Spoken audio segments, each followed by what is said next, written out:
400 million euros. That's the value of players that left Juventus this summer. That's a lot to replace, so I built a formula. And in this video, I'll show you how it works. First, a brief recap. The goal with Juventus is complete domination. In Season 1 I focused on technical attributes.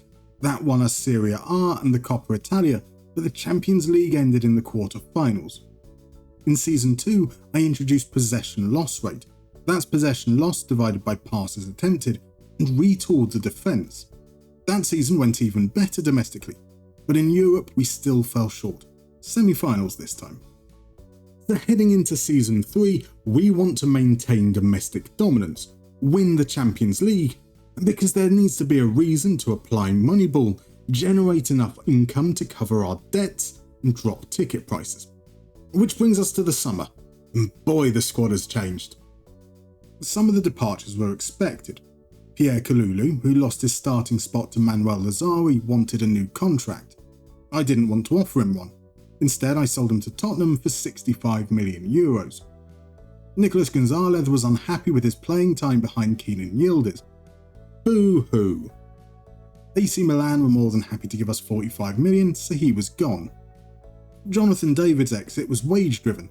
At 215k per week, he was the highest earner in the squad, but not our best player.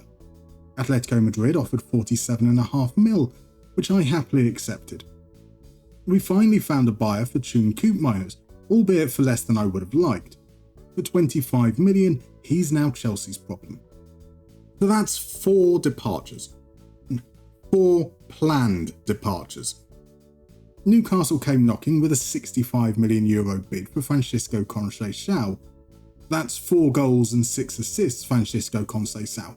Of course I accepted. We can handle that.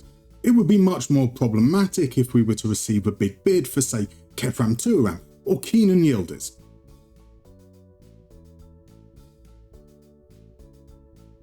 €150 million is, unfortunately, too much for us to say no. Kenan Yildiz is now a Liverpool player. That's 6 players sold, €397.5 million raised. We need replacements. This is the control score. Yes, it looks complicated. I mean, it is, but the logic behind it is pretty simple. Let me break it down. The formula is built around 4 components: creation, scoring, pressure, and possession. Each of these becomes its own index. The creation index measures chance creation. Expected assists are multiplied by the ratio between expected assists and open play key passes, which essentially means players who create high quality chances score better than players who simply attempt lots of risky passes. The scoring index works the same way. Goals are multiplied by the ratio between expected goals and shots, again balancing efficiency and volume. The pressure index is pressure 1 multiplied by the ratio between pressures 1 and pressures attempted, while the possession index is simply possession 1. Each of these indices gets a weighting: 67.5, 54, 2.23, and 7.66. This helps standardize the averages. So the average score for the creation index is 1.0, the average score for the scoring index is 1.0, and so on. The indices are then combined, adjusted using possession loss rate, that's possession loss divided by passes attempted, which I mentioned earlier, and weighted using Opta's league strength rankings. The final 2.55 standardizes control score, so the average is 100. Now, it's not a perfect system, far from it, but it's a useful starting point, a way to measure risk and reward. Now, we've got 6 positions to fill, so let's put it to use. Let's start with right back, where 3 players stood out. Hiroki Sakine, playing for Reims in Ligue 2, posted a control score of 163 and had an impressive possession loss rate of just 12.6%. Rafik Belgali at Spezia in Serie B scored 155 and had the advantage of already playing in Italy. And Rafik Masali at Toulouse, the lowest control score at 144, but the best defensive contribution. Masali is the choice because he's already playing in a top 5 league, €1.9 million and 28k per week. Next, defensive midfield.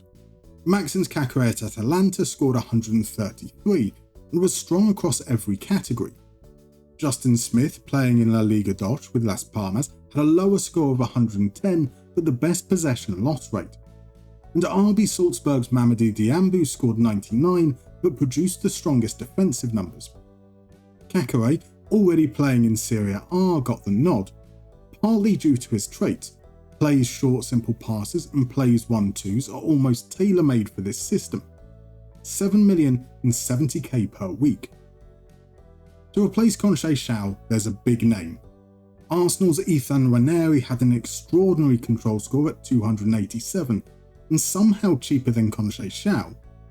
Inter's Giacomo De Pieri scored 220 and had the best possession loss rate, while Lecce's Conan Andrees 169 is still impressive and was comfortably the cheapest option. De Pieri became the choice. He's already playing in Serie A, counts as homegrown in Italy, and once again has that plays 1-2s trait. 9 million and 28k per week. On the left wing, Fiorentina's Lucas Beltran had the highest control score in the entire dataset. 363 is ridiculous, but he isn't naturally a winger. Keita Nakamura, playing for Rennes, scored 232 and offers creativity. And Ayoub Jabari at Grenoble scored 214 and was again the cheapest option. Nakamura is my choice. He had the best possession loss rate and offered a slightly different attacking profile to the rest of the squad. 7.5 million and 50k per week. To replace Gonzalez, our solution was internal. Armando Misi returned from a loan spell at Le Havre where he scored 20 goals and assisted 6, a control score of 171. Now to the real test. Who on earth can replace Kenan Yildiz? Well, I've been a little economical with the truth. Lucas Beltran was actually my replacement for Jonathan David, but he's a natural striker who likes to come deep and tries killer balls, perhaps the perfect false 9. So he's our answer there for 22 million and 60k per week. I do want one more player though, a fourth centre-back, preferably left-footed. Like Lilian Brazier from Rennes, centre-back scores are a little lower than other positions, and his, at 47, sits around the rest of our squad. He costs 6.5 million and 38.5k per week. So in total, that's 6 players signed, 54 million euros spent, a net transfer profit of 343.5 million. And our wage bills dropped too, from 2.44 million per week to 1.96. Moneyball! Okay, Moneyball isn't about making a profit or reducing the wage bill. It's about finding players undervalued by the market. And I think we've done just that, but the proof will be in the performance. So let's take a look at our tactics, then we'll head on over to results. Tactically, not much has changed, given how the previous 2 seasons went. In build-up, it's a fairly standard 4-2, which when we progress into the final third becomes a 2-3-5. It's short passing and high tempo to encourage a high volume of passes, because that is what possession is.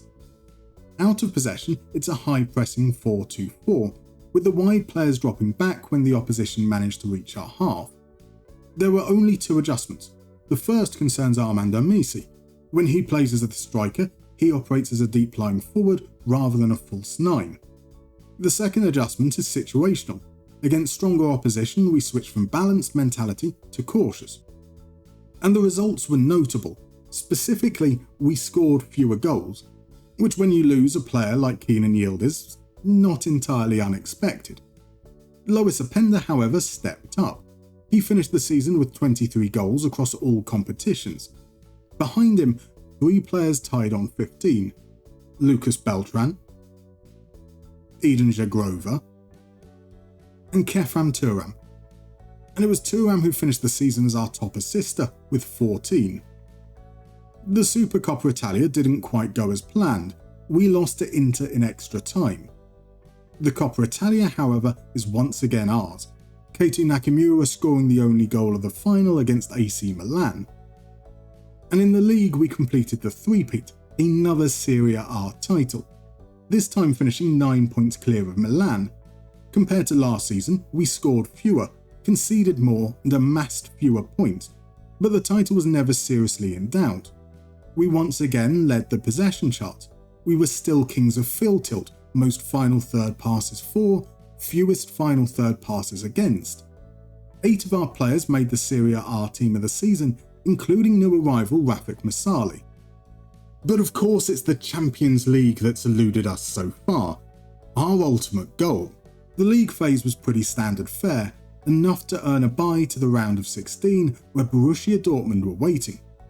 At the Westfalenstadion, an earlier Pender goal gave us a 1-0 win. In Turin, Bayer levelled the tie in the 63rd minute, only for Beltran to pop up with the winner 9 minutes from time. Marseille were next, and it was that man again, Lucas Beltran, who gave us the lead. But only 10 minutes later, Lookman equalised. We needed to win in France, and a Frenchman would be the one to help us. Thuram opened the scoring in the second half. Eden Jagrova doubled our lead 7 minutes later. Lookman pulled one back, but couldn't stop us from progressing to the semi-finals, where we would play Barcelona. The first leg at the Allianz Arena finished in a stalemate. In Barcelona, home advantage showed. Robert Lewandowski's 11th minute opener was followed by Robert Lewandowski's 16th minute tap-in. Isaac Heen reduced the arrears, but it was too little too late. Successive seasons knocked out in the semi-finals. Frustrating, even more so knowing that in the final, Tottenham would have been our opponents. Right, before we see how our players got on, let's check in on the finances. We still carry €240 million in debt, but the bank balance now sits at €676 million. We are more than covered. Now, I was originally calculating what our finances would look like if we reduced ticket prices to €20 and season tickets to €200, but hell to it, let's make it free. So that's 40 million reimbursed in season 1, 44.5 million reimbursed in season 2, and 46.5 million reimbursed the season just gone. Let's deduct that from our balance, and we still have over 300 million in surplus. I've done it. I've solved football. All it took was selling off all our assets, replacing with cheaper alternatives, and giving back to the fans. What's your excuse, Juventus? Of course, those cheaper alternatives need to be good, so let's see how our signings fared. Let's start with Lilian Brazier. His control score rose slightly to 48, better than Gatti, worse than Heen. Maxence Cacré was perhaps the most disappointing of the new arrivals. His control score finished at 53. Now, I don't ask him to contribute in the attacking phases, which limits the score, but compared to Chichella's 71 in the same role, the gap is noticeable. Rafik Masali finished with a control score of 88, again, slightly underwhelming. He finished with exactly the same score as Manuel Lazari though, which suggests the role itself is performing consistently. Armand Amisi's numbers were more encouraging. He played just over 1,000 minutes, 5 goals, 2 assists, a control score of 156, which is solid. Lucas Beltran finished only slightly ahead with a control score of 159, a fairly significant drop from his time at Fiorentina, but his role has also changed significantly. I'm happy with what I've seen. Keita Nakamura's 10 goals and 8 assists produced a control score of 163, a dependable rotation option on the left, and not too far behind the starter Lois Openda's 204. And finally, Giacomo De Pieri, control score of 174. He had the highest creation index in the entire squad and finished with 9 assists and 7 goals, again not too far off starter Eden Jagrova's 196. I think I can be happy with that. From an attribute standpoint, the squad is undoubtedly worse than when we started. The star power has diminished, but the performances remain elite. Well, not quite elite enough. We've absolutely smashed our financial targets, so with a little bit of budget freedom, a tweak to the formula, and a little bit of luck, maybe next season we can win the Champions League. See you then. Thank you for watching. If you enjoyed this episode, please consider leaving a like or maybe even subscribing. Your support is greatly appreciated. And if you want to support the channel further, you can join these wonderful folk currently adorning your screen, either as a YouTube member or Patreon. Details, as always, in the description below.